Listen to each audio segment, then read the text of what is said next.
அன்னைக்கு நீங்க சிலுவையில் தொங்கு என்னதான் நீங்க ஏசப்பாட்ட பிதாவிட்ட பேசாம போயிருந்தா இன்னைக்கு நாங்க எங்க வாழ்க்கை இல்லை. எத்தனை பேர் அடிமையா திருப்பி தெரியுமா பிசாசு?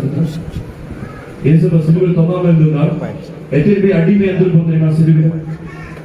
ஆனா அவர் தாய் போல தேய்ச்சினார், தந்தை போல தேய்ச்சினார், நண்பனை போல தேய்ச்சினார். நான் நிறைய டைம் ஏசப்போடைய வாய்ஸ் கேட்கும் போதுதான் ஒரு ஃப்ரெண்டு மாதிரி பேசுவேன். நீங்க இல்லைங்களா அப்படியே என் மகனே அப்படின்னு கூப்பிடுவேன். இல்லை நல்லா மகன் அப்படிதான் கூப்பிடுவேன். அப்பா தெரியும் எப்படி பேசுவார் ஏசப்படுவா, அதான் ரொம்ப சாஃப்டா இருக்கும். நான் நிறைய டைம் அனுபவிச்சேன். ஏன் உங்களால் தைரியமா சொல்ல முடியல எங்க ஏசப்பா என்ன பேசியிருக்காரு? ஏன் உங்களால் தைரியமா சொல்ல முடியல? காரணம் நம்ம ஏசப்பாடு ஃபர்ஸ்ட் செவியே கொடுக்குது. ஃபர்ஸ்ட் என்ன சொல்றாருன்னு சொல்லிட்டு மனசும் கொடுக்குற செவியும் கொடுக்குது.